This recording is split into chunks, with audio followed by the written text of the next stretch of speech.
Bonsoir, vous allez bien? C'est le temps de carême, bon temps de carême. J'espère que ça a bien débuté pour tout le monde. On est un peu diminué physiquement, mais bon, on fera l'effort pour aller jusqu'au bout. Merci pour ces différentes présentations de l'évangile selon saint Marc. C'est le plus court parmi les 4 évangiles, mais pas le moindre. Voilà. Seulement 16 chapitres, mais très dense. Donc, on pense que à part Jean, les 3 autres évangélistes, Matthieu et Luc, se sont inspirés de l'évangile de Marc. Donc, c'est en quelque sorte eux qui ont amplifié, mais pas saint Marc qui a synthétisé en fait les 2 autres évangélistes qu'on appelle les évangiles synoptiques pour les 3. Je vous fais donc la présentation de cet évangile en 3 grandes parties. Une première partie qui va constituer à l'identification de l'auteur, de la date, du lieu de rédaction et des destinataires. Et une deuxième grande partie aussi où sera question donc des aspects littéraires de cet évangile. Et la troisième grande partie se chargera donc de nous présenter les thèmes théologiques qu'on peut retrouver dans l'évangile de Marc. Pour ce qui est de la première partie, la question de l'auteur, la date, du lieu de rédaction et puis des destinataires, on s'est posé des questions. Qui est l'auteur de ce deuxième évangile? On a donné le nom Marc. Est-ce que parmi les apôtres de Jésus, il y avait un qui se nommait Marc? Non, il n'y avait pas un qui se nommait Marc. Mais on verra peut-être comment on peut retrouver donc l'identité de cet auteur-là. Déjà, au niveau de l'arrestation de Jésus, dans le chapitre 14 de l'évangile de Marc, 14, 51-52, il est question d'un jeune homme qui s'est enfui nu et laissant son manteau. On pense que c'est la signature de l'auteur, on pense, voilà, même si cela peut être remis en cause. Donc cela semble être un souvenir personnel de l'auteur, une sorte aussi de signature. Si vous lisez la note de la Bible de Jérusalem, on vous signale bien cela. Mais rien ne vient confirmer donc cette hypothèse, et on peut dire que notre évangile reste toujours anonyme, voilà. Même si, d'office, on peut discuter de la question de l'auteur, mais l'Église retient que c'est bien Marc. Mais qui est donc ce Marc-là? Il nous faut remonter au niveau des premières années de l'Église, donc au niveau de la tradition, pour identifier ce Marc. Très tôt, la tradition chrétienne a attribué à un certain Marc, donc la paternité de ce deuxième évangile. Et la plus ancienne mention connue du lien entre Marc et le livret qui porte donc son nom date depuis le IIe siècle.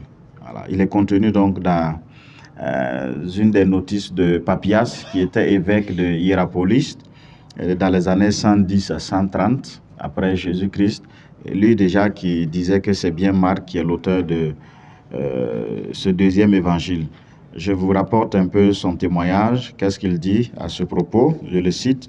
Et voici ce que disait le presbytre Jean. Marc, qui était l'interprète de Pierre, a écrit avec exactitude, mais pourtant sans ordre, tout ce dont il se souvenait de ce qui avait été dit ou fait par le Seigneur. Donc d'office, ils retiennent que Marc est l'interprète de Pierre. Donc si Marc est l'interprète de Pierre, on comprend donc qu'il a écrit donc les mémoires de Pierre dans cet évangile.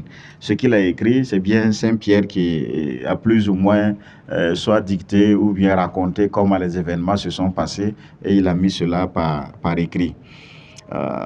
On peut encore revenir ou discuter aussi sur cette affirmation.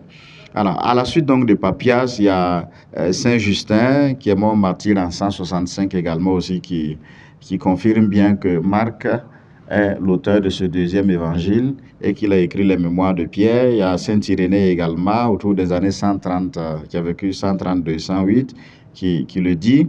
que Marc, disciple et interprète de Pierre. Lui, il ajoute donc cela.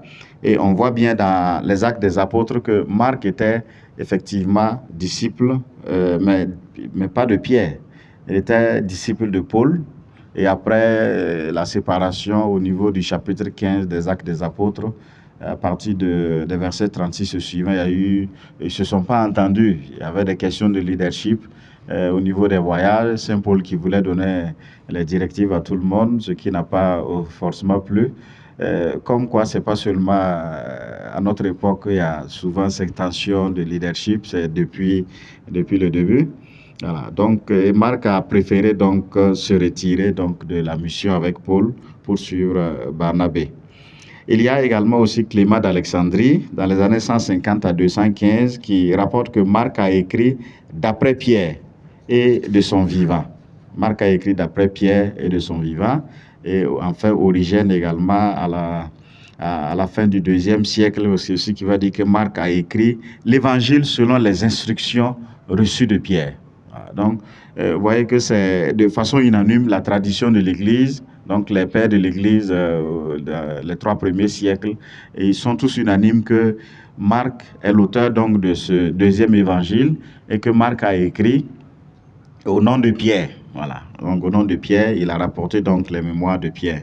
Mais si on retourne dans le Nouveau Testament, on peut voir aussi effectivement des indices qui nous permettent d'élucider davantage l'identité donc de cet auteur. Donc pour la tradition, l'auteur du deuxième évangile n'est autre que Marc, dont parle le Nouveau Testament. Dans les Actes des Apôtres, au chapitre 12, verset 12, verset 25, chapitre 13, verset 13, et chapitre 15, 36 à 41, il est question donc d'un certain Jean-Marc, dans l'église de Jérusalem. Et Jean-Marc, il est proche de Barnabé et un compagnon aussi du premier voyage missionnaire de Paul. À partir du chapitre 13, le verset 5, on peut retrouver cela. Et la séparation entre donc, Marc et Paul se situe au niveau du deuxième voyage.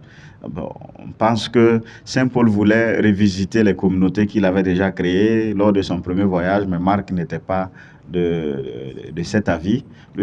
Pour lui, il fallait explorer d'autres nouvelles, de nouveaux horizons et puis également aussi créer de nouvelles communautés chrétiennes. Quand vous lisez également aussi le verset 24 de la lettre à Philémon, on voit que Marc est un collaborateur de Paul et un compagnon aussi de captivité. Je cite cette lettre-là qui dit « Tu as les salutations d'Épaphras », c'est Saint Paul qui le dit, « mon compagnon de captivité dans le Christ Jésus, ainsi que de Marc. » Marc, voilà, il cite également Démas, il cite Luc et les autres collaborateurs. Donc pour la finale donc, de cette lettre-là. Et cette notice inspire également aussi la lettre aux Colossiens, les chapitres 4 à 10, qui suppose également aussi la présence du même Marc lors de la captivité romaine de Paul, donc autour des années 60. A-t-il fait partie du voyage de Paul ou bien a-t-il suivi également Saint-Pierre jusqu'à Rome pour pouvoir recueillir les mémoires de Pierre et mettre cela par écrit? C'est des questions qu'on peut toujours se poser. Et dans la deuxième lettre à Timothée, au niveau du chapitre 4, verset 11, il est question encore d'un certain Marc. Voilà. Je cite Paul encore qui dit « Seul Luc est avec moi », Paul qui dit cela, et il dit « Prends Marc et amène-le avec moi, car il m'est précieux pour le ministère. » Donc on voit bien cette dépendance-là de Marc, que ce soit vis-à-vis de Paul. Bon, mais on parle aussi de cette dépendance de Marc vis-à-vis de Pierre également. Et le Nouveau Testament fait état donc de leur relation à Jérusalem, Acte 12, 12 là, et à Rome également. Saint Pierre, dans sa première lettre au niveau du chapitre 5, le verset 13, fait également mention de Marc comme étant aussi son fils, comme souvent Saint Paul, il fait de certains, que ce soit Timothée ou Tite, comme ses fils dans la foi. Donc Marc a dû donc conserver des traits pris sur le vif qui supposent donc un témoin oculaire. Bon, vous voyez, on verra au niveau de la deuxième grande partie, sa manière de raconter le récit vous avez l'impression qu'il enchaîne en fait les événements. Et il advient que et aussitôt, ainsi de suite. Bon, c'est un peu du genre style oral qu'il raconte un peu l'événement Jésus-Christ, donc dans son évangile. Ah. Il dépend de Pierre, comme disent bien les pères de l'Église, caractérisé aussi par sa manière de raconter. Mais la dépendance de Marc par rapport à Pierre ne peut certes pas être prouvée de manière absolue. On ne peut pas prouver cela de manière absolue. Mais il y a quand même plusieurs formes de dépendance qui peuvent être, qui ne peuvent pas être évacuées. Voilà, même s'il y a quelques éléments, on verra peut-être à la fin s'il faut tirer une conclusion donc sur l'identité donc de Marc. Voilà, parce que même si Marc a écrit au nom de Pierre, il aurait quand même fallu qu'il il laisse tomber certains côtés sombres aussi de Pierre. Quand par exemple Pierre va confesser que Jésus est le Christ, et après il se rend compte que Jésus souffre, Jésus qui va annoncer sa passion là, Jésus qui va dire mais arrière Satan. Bon, quand même, bon, c'est pas, ça n'honore pas Pierre. Il aurait dû quand même faire silence donc sur ces aspects, si effectivement il a écrit les mémoires de Pierre, par respect au moins, pour se mettre là. Mais ce n'est pas forcément le cas. Pour la question de la date et du lieu de rédaction de Marc, il y a certains qui situent donc l'origine de Marc en Galilée, en Phénicie ou bien en Syrie. Et pour d'autres, selon la tradition, l'évangile de Marc fut rédigé à Rome. S'il a écrit les mémoires de Pierre, il a donc suivi Pierre jusqu'à Rome, puisque Pierre a terminé à Rome par le martyre. Donc il a dû donc suivre Pierre jusqu'à Rome pour recueillir tout cela et mettre par écrit. Donc l'œuvre de Marc n'est pas destinée aussi à des chrétiens issus du judaïsme, comme par exemple ce que nous avons vu avec l'évangile de Matthieu, mais plutôt une œuvre destinée à des pagano-chrétiens. Voilà. Mais on va préciser cela aussi un peu plus tard, disant que c'est comme une sorte de catéchèse pour ceux qui veulent se convertir et devenir aussi chrétiens. Donc l'évangile suppose donc la mission auprès des nations païennes. Et il y a des indices également aussi dans l'évangile qui le montrent. Quand par exemple il emploie des termes qui ne sont pas forcément des termes, je dirais, hébraïques ou araméens, il emploie par exemple centurion, donc c'est latin, c'est romain. Voilà. Quand il va employer ces termes-là, on comprend donc qu'il ne s'adresse pas forcément à des judéo-chrétiens. Pour la date, donc, avant ou après 70, de façon unanime, on pense que cet évangile-là est écrit avant l'an 70. Et à partir donc des années 80, 90, Matthieu et Luc vont s'en inspirer. Voilà. Saint Jean n'a rien à voir en commun donc avec ces trois évangiles qu'on appelle les évangiles synoptiques. On a l'impression qu'ils se sont entendus sur le plan à donner à cette écriture de l'évangile et chacun est allé maintenant avec les différents matériaux qu'il avait sous la main pour rédiger l'évangile. Si vous enlevez l'évangile de l'enfance dans les 2 premiers chapitres de Matthieu, vous enlevez aussi l'évangile de l'enfance dans les 2 premiers chapitres de Luc, vous regardez à peu près, c'est la même ossature, la même structure donc pour ces 3 évangiles-là, qu'on appelle les évangiles synoptiques. On pense donc que cet évangile écrit autour des années 70, voilà, des années 70, et également aussi cet évangile-là ne fait pas cas de la destruction du temple de Jérusalem. Voilà. Comme le Christ qui admirait, on peut le voir ça dans l'évangile de Matthieu, on peut voir ça aussi dans l'évangile de Luc, mais pas forcément dans l'évangile de Marc. Et à ce niveau encore, il y a la tradition qui témoigne pour dire qu'effectivement cet évangile-là est écrit autour des années 70. Parce que si Pierre est mort autour des années 64 et également aussi Paul autour des années 67, 68, 3-4 ans d'écart entre les deux, il serait bon quand même qu'il puisse écrire cet évangile-là à cette époque-là pour avoir encore plus de crédibilité. Et on verra qu'en disant que Marc a écrit les mémoires de Pierre, c'est pour donner aussi beaucoup de solidité ou bien de la valeur aussi à l'évangile de Marc. Comme il ne faisait pas partie des apôtres, il fallait bien lui trouver un auteur, donc Pierre, qui était donc le premier des apôtres, pour donner plus de consistance ou bien de valeur donc à cet évangile-là. Donc le deuxième évangile est postérieur à la mort de Pierre, voilà, et vraisemblablement à Rome, dans une communauté essentiellement aussi pagano-chrétienne, et durement éprouvée donc par les persécutions. On comprend il faut comprendre que l'époque de la mort de Pierre, là, ça coïncidait aussi avec les grandes persécutions à Rome, sous l'empereur Néron il n'aimait pas bien aussi les chrétiens et qui voulait également aussi construire sa ville. Il y avait des éléments politiques aussi qui se sont mêlés à des éléments religieux. Et il fait brûler la ville, voilà, pour accuser les chrétiens d'avoir brûlé la ville, pour pouvoir les persécuter. Et en même temps, il persécute les chrétiens et il profite aussi de construire la ville parce que le plan de la ville ne lui plaisait pas, voilà, de Rome. Il a profité donc de cet incident-là. Donc l'évangile date donc des alentours de 70. Voilà. Mais sans que l'on puisse préciser s'il est un peu antérieur ou bien un peu postérieur donc à la chute de Jérusalem. Voilà. Pour les destinataires, j'avais déjà évoqué que c'est à des pagano-chrétiens, voilà, que cet évangile est destiné. Ce qu'il faut comprendre, à chaque fois quand on parle de destinataire de tel ou tel texte biblique, là, ça veut dire que c'est plutôt la dominance. Voilà. Sinon, c'est adressé à tout le monde, mais c'est plutôt la dominance. Quand on va dire que Matthieu a écrit à des judéo-chrétiens, ça veut dire que c'est une communauté fortement judéo-chrétienne. Sinon, il y avait aussi des pagano-chrétiens dans cette communauté. Bon, pour l'évangile de Marc, on va dire qu'il a écrit à des pagano-chrétiens, n'empêche qu'il y ait qu'il y ait des juifs aussi dans cette communauté.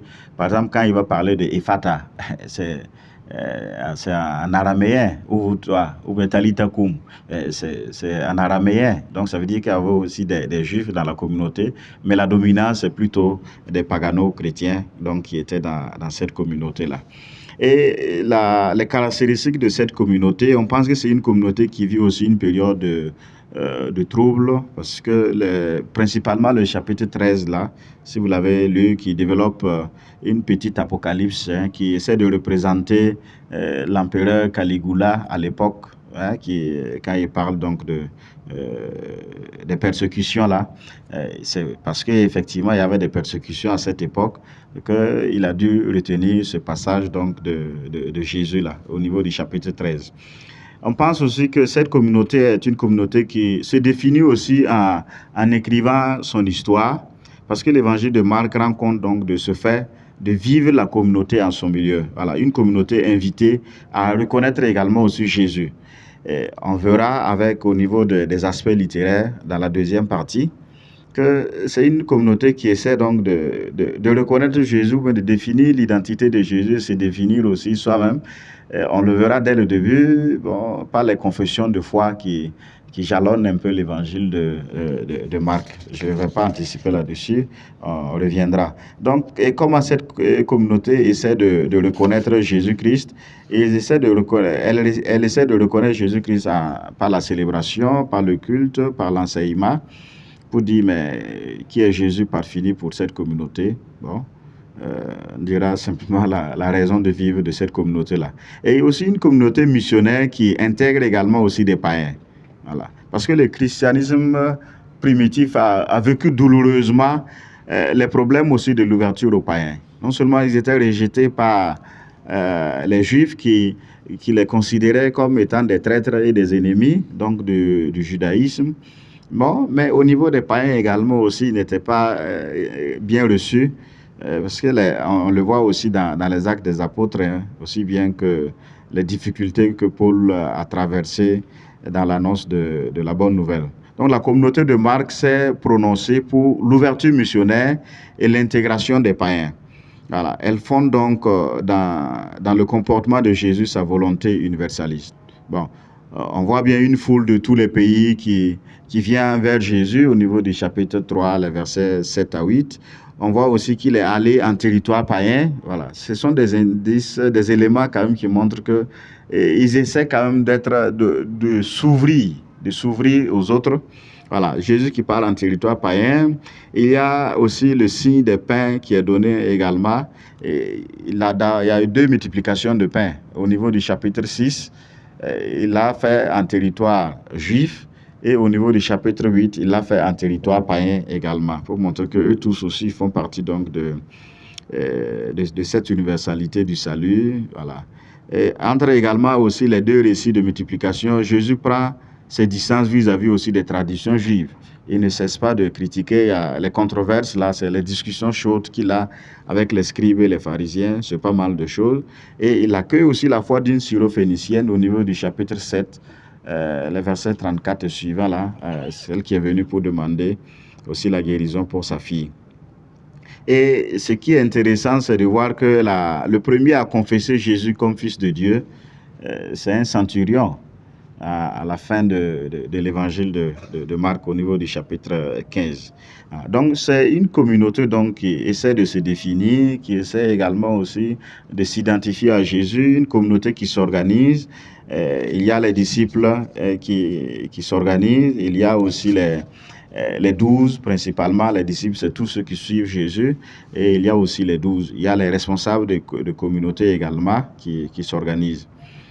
Pour la deuxième partie, donc je viens de finir la première partie, pour la deuxième partie, les aspects littéraires de l'évangile de Marc,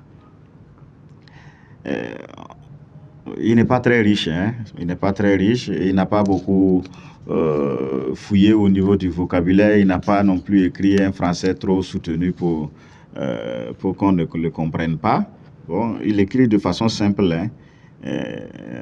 On dit qu'il écrit comme il parle. Voilà, il écrit comme il parle. Et l'évangile de Marc est certes le plus court. Et il a très peu de paraboles et des discours aussi assez brefs. Voilà, il ne raconte pas, il ne s'étend pas comme Matthieu et Luc non plus. Et pourtant, dans les récits qui lui sont communs avec les autres évangiles, Marc est généralement le plus riche en détails quand il raconte les récits. Il les enchaîne, il est bien vrai qu'il les enchaîne, mais il donne plus de détails que les 2 autres évangélistes. Si vous voulez, vous pouvez vous permettre de comparer, de prendre des récits qui sont communs à ces 3 évangiles-là au niveau des notes marginales, quel que soit le récit, vous verrez qu'il a plus de détails donc, que les autres. Pour le plan de l'évangile de Marc, on peut dire que c'est une œuvre qui est rythmée par 3 confessions de foi. Quand vous regardez dès le début, Marc 1.1, vous avez la confession de foi de l'évangéliste lui-même qui dit « Commencement de l'évangile de Jésus-Christ, voilà, Fils de Dieu ». Et au milieu de l'évangile, vous avez la confession de foi de Pierre, au chapitre 8, le verset 29, « Tu es le Christ ». Donc c'est un juif qui confesse qu'il est le Christ. Et également à la fin, après donc la crucifixion et la mort, le centurion qui était là au niveau du chapitre 15 et 39, vous avez aussi le centurion, donc un païen, voilà, c'est un soldat romain, voilà, qui va confesser que Jésus est le Fils de Dieu. Donc si on se limite donc à ces 3 confessions de foi, on peut voir un peu comment l'évangile de Marc est disposé. Mais il y a bien d'autres structures, mais d'autres plans qu'on peut appliquer aussi à l'évangile de Marc. Hein. Vous pouvez appliquer un plan selon l'espace. Vous avez d'abord la préparation du ministère de Jésus, le ministère de Jésus en Galilée. Après, il va en territoire païen et il revient encore en Galilée avant de descendre donc à Jérusalem. Et le ministère à Jérusalem et la passion, mort, résurrection également à Jérusalem. Voilà. Donc, il y a pas mal de plans. Il y a un plan aussi qui suit également les disciples. Pour le plan qui suit les disciples, on peut voir de l'appel des 4 premiers disciples à l'institution des 12. Donc, c'est des disciples qui commencent. Et puis, bon, à la fin également aussi, c'est des disciples. Au niveau de l'institution des 12 jusqu'à leur envoi en mission, on peut voir cela aussi comme un paquet, un point de la structure. Ça, c'est les chapitres 3, 13 jusqu'à 6a. À partir de 6.6b jusqu'à 8.26, de la mission des apôtres à la confession de foi de Pierre, et on prend encore de la confession de foi de Pierre jusqu'à l'approche de la passion là. Également l'affrontement à Jérusalem, la passion, mort, résurrection. Donc, on peut donc s'amuser donc à ce jeu-là. On voit au départ des disciples, à la fin des disciples, et la fin encore qui coïncide avec le début d'une nouvelle unité au niveau de la structure. Pour les thèmes théologiques de l'évangile de Marc, 3 thèmes majeurs qui s'entrecroisent dans l'évangile de Marc. Et déjà, pour résumer, on peut dire que le salut est arrivé pour les hommes et pour chaque homme en particulier. Ça, c'est le thème du salut, donc la sotériologie, donc le discours sur le salut. Et également, ce salut est arrivé avec et par Jésus-Christ, donc le thème christologique, donc le discours sur le Christ. Et ce salut également aussi se révèle dans l'avènement du règne de Dieu, déjà là et pourtant toujours à venir. Donc, le thème eschatologique. Je reprends un peu ces différents thèmes en commençant par le thème christologique pour dire que le commencement de l'évangile de Jésus-Christ, Fils de Dieu, ce verset annonce l'un des thèmes majeurs qui vont être développés dans le cours de l'évangile de Marc. Voilà. C'est sur la personne de Jésus que Marc concentre donc toute l'attention du lecteur. Quand il commence à dire commencement de l'évangile de Jésus-Christ, Fils de Dieu. Donc, je veux dire, c'est pas son évangile. Ce n'est pas non plus l'évangile de Pierre. C'est l'évangile de Jésus-Christ, Fils de Dieu. Et il fait même intervenir Jésus au niveau dans le premier chapitre là, les versets 14 à 15. Quand Jésus lui-même intervient, il va dire, les temps sont accomplis, voilà, le règne de Dieu est tout pour. Convertissez-vous et croyez à l'évangile. Voilà. Et ici, c'est l'évangile de Dieu. Jésus aussi qui renvoie à Dieu le Père. Donc, dès le premier verset, donc, il se révèle à ses lecteurs et Marc révèle aussi à ses lecteurs l'identité de Jésus. Ce Jésus-là, c'est le Fils de Dieu. Voilà. Mais le lecteur suivra l'hésitation aussi des foules, des disciples, des ennemis de Jésus qui se demandent, mais qui est-il ce monsieur-là? Au niveau du chapitre 1, 27, du chapitre 4, 41. Donc, la christologie de Marc se développe un certain nombre aussi de traits originaux pour dire que Jésus est vrai homme, Jésus, il est le Messie, il est le Fils de l'homme, il est le Fils de Dieu, il est prophète. Voilà. Jésus est vrai homme. Marc n'hésite pas à dépeindre l'humanité de Jésus. Voilà. Sans aucun doute, pour tous les évangélistes, chacun dépeint l'identité de Jésus ou l'humanité de Jésus.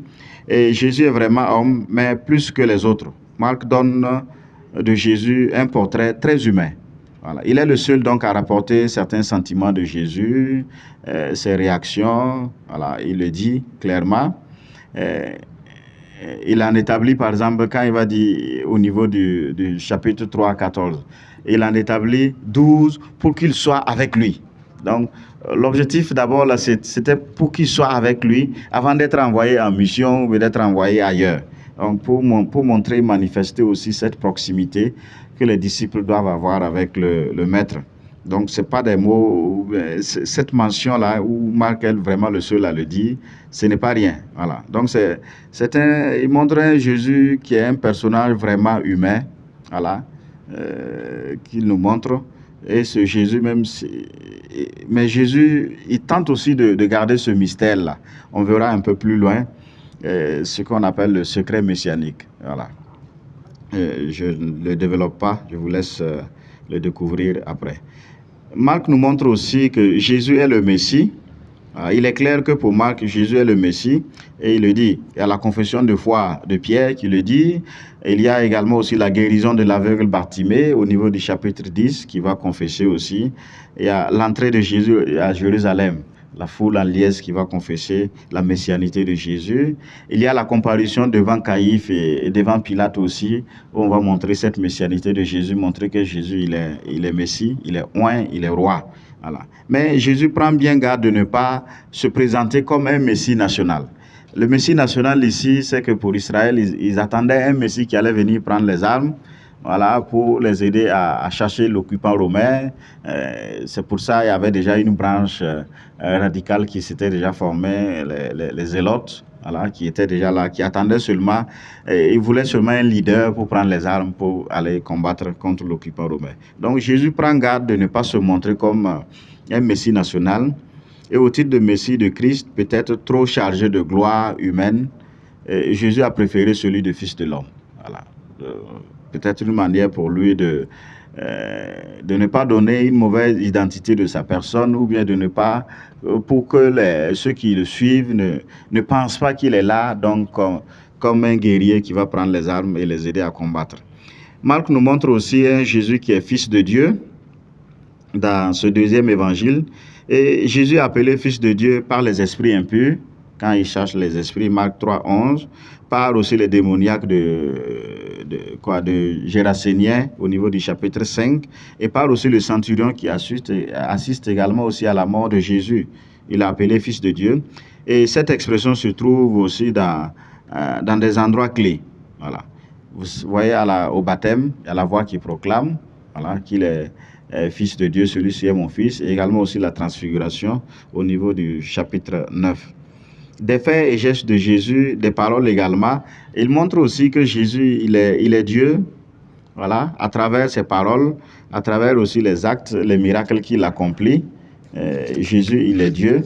Il a le pouvoir souverain de guérison, il a le pouvoir aussi sur les éléments, et il fait des exorcismes. Il est également aussi celui qui va juger à la fin des temps. Je vous avais parlé du secret messianique. On retrouve dans l'évangile de Marc Jésus qui interdit à quiconque qui connaît son identité de la proclamer. Voilà. À chaque fois quand il accomplit les miracles, il invite quand même à plus de discrétion, que personne ne le sache. Voilà. Donc c'est ça qu'on appelle le secret messianique. Et c'est un peu une attitude choquante ou déroutante que Jésus dise qu'il fasse des miracles qu'il ne veuille pas qu'on le sache. Pourquoi lui-même il est venu? Voilà, on peut se poser cette question-là. C'est comme si Jésus avait essayé de cacher sa véritable identité de Messie, au moins dans la première partie donc, de l'Évangile. Il fait taire à ce sujet les démons, Marc 1, 25, 34, 3, 11, 12. Il impose également le silence aux malades qu'il guérit, à Marc 1, 44, 5, 43, avec Marc 7 également avec la syrophénicienne, Marc 8, 26 avec la proclamation de foi. Alors, il fait taire donc son identité. Il impose également aussi cette discrétion aux disciples. Voilà. Il s'écarte de la foule et entreprend également aussi des voyages qui doivent rester secrets. Voilà. Quand il se cache, il prend une barque et puis il s'en va. On a l'impression donc qu'il se cache. Donc c'est en 1901 qu'un certain William Vrede a parlé donc de secret messianique et a voulu chercher à comprendre davantage ce qu'est ce secret. Mais pourquoi Jésus, à chaque fois qu'il opère des miracles, on a l'impression qu'il veut se cacher, il ne veut pas se faire connaître. Et pourquoi donc ce silence? Il essaie de donner quelques raisons qui montrent un peu le choix de Jésus de garder ce silence-là. Donc il voyait une invention de la première théologie chrétienne, et c'est l'Église primitive qui aurait créé en fait cette histoire de secret messianique afin d'expliquer aux premiers chrétiens pourquoi Jésus n'avait pas été de son vivant reconnu comme Messie.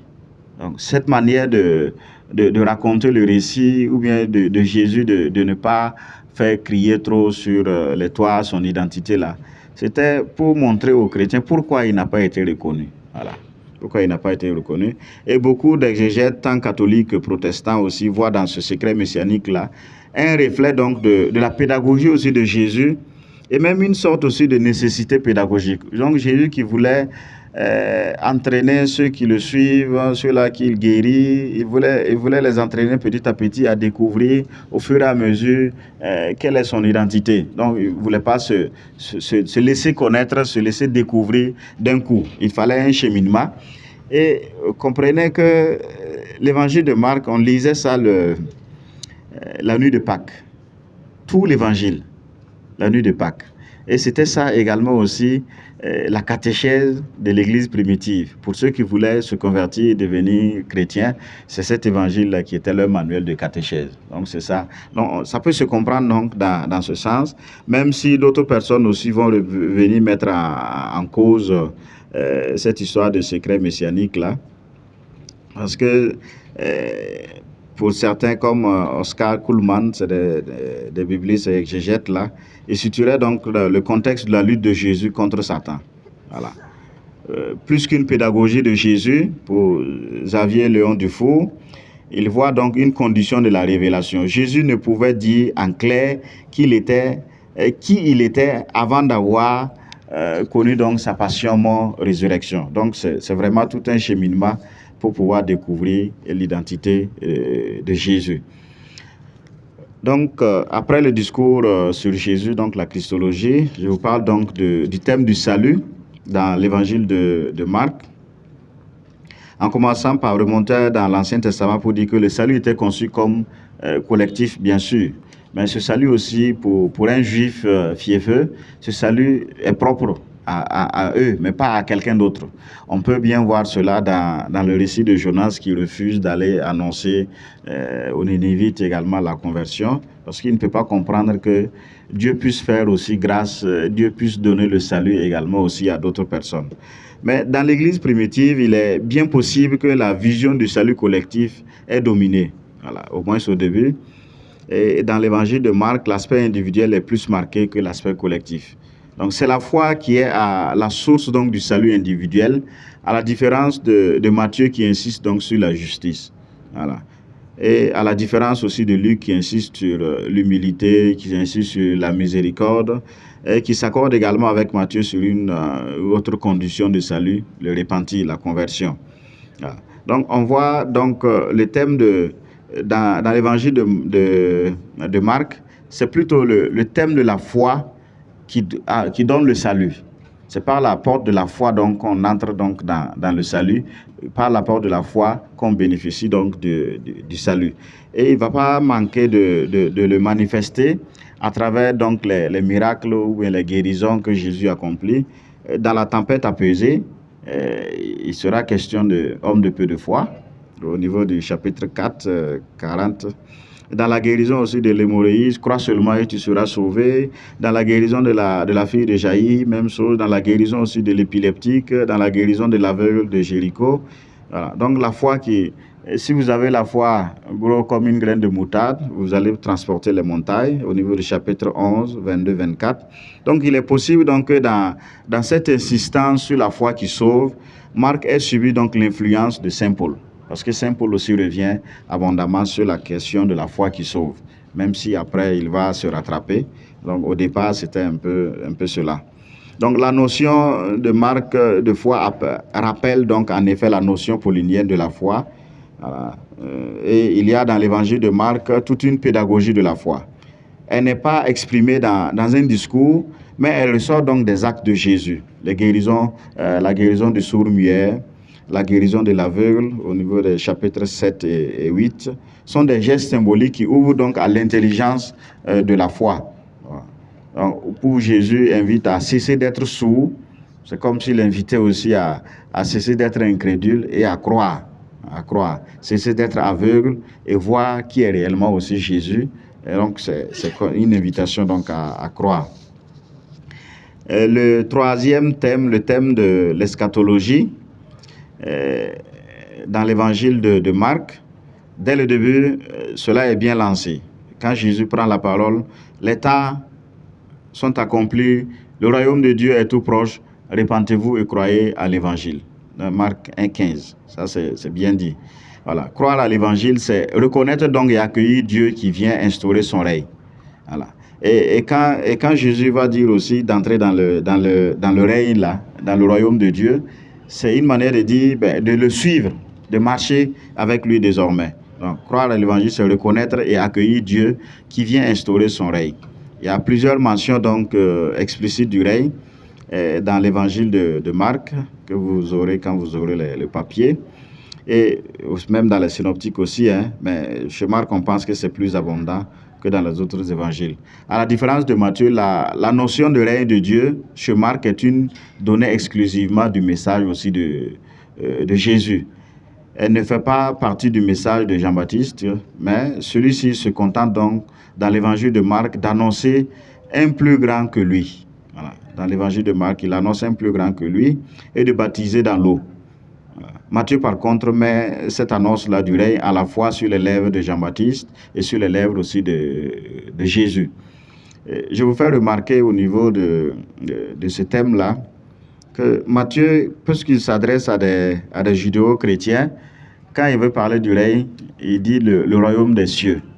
Puisque pour un bon juif, il ne prononce pas le nom de Dieu, le tétragramme là. Alors il va dire le royaume des cieux, mais les autres évangélistes vont dire le royaume de Dieu. Voilà, parce qu'il s'adresse à des pagano-chrétiens quand même qui avaient aussi cette notion de divinité, où les dieux étaient proches également, ou même familiers des hommes. Dans Marc, la prédication de Jésus est centrée donc sur l'imminence donc du règne. Le salut plénier définitif est arrivé. Voilà, il reste maintenant à chacun d'entrer. Et pour entrer là, il faut suivre donc désormais Jésus. Je finis avec un autre thème, la théologie de la croix, dans l'évangile de Marc, en disant que l'évangile de Marc est un récit, et l'on dit souvent qu'il est un récit de passion préfacé par le ministère de Jésus. Voilà. Les discours de Jésus sont réduits au minimum, et la vie publique de Jésus aussi est orientée vers le drame de la passion. Dès le chapitre 3, au niveau du verset 6, la trajectoire est ponctuée donc par des confessions de foi, au début, au milieu, à la fin. Le centurion qui va clore donc cette partie. Et pour Marc, donc, la croix est le seul lieu à partir duquel on peut véritablement reconnaître l'identité de Jésus. On comprend donc aussi cet aspect du secret messianique où c'est vraiment là une pédagogie de Jésus ou une pédagogie divine qui veut conduire petit à petit à découvrir qui est réellement Jésus et à s'attacher donc à lui. Donc la thèse du secret messianique veut répondre donc à la situation. Ce n'est qu'à la croix, au sommet donc de sa faiblesse, de la faiblesse du Christ, qu'on comprend qui il est réellement, donc Jésus. Donc l'identité de Jésus est donc un secret qui ne se dévoile que sur la croix. Et tout au long donc de son ministère, la puissance de Jésus s'est manifestée dans les miracles, mais à chaque fois, Jésus exige le silence. Donc il va ordonner le silence aux démons, il va ordonner le silence aux miraculeux, il va demander de ne rien dire. Et Jésus, tel qu'il est présenté par Marc, s'est heurté donc à l'incompréhension des disciples, bien sûr, également aussi à l'incompréhension aussi de la foule qui le suivait, et bon, par la suite donc aussi des autres, de certains qui vont se convertir. Les disciples refusent donc la perspective de la croix. Voilà, Saint Pierre va refuser cela. Ce que les disciples ne saisissent pas, c'est que la puissance du Christ ne s'éprouve que par le chemin donc de la croix. Et il leur faudra pourtant comprendre non seulement que la passion fait partie donc du lot de leur maître, mais également que Jésus ne va pas les sauver autrement. Il va les sauver donc par la croix. Il est fils de Dieu, mais également un Christ souffrant et un Christ à la fin glorieux. Et c'est ça le plus important. Voilà. Je m'arrête là, voilà, dans cette présentation, pour permettre de poser des questions d'approfondissement.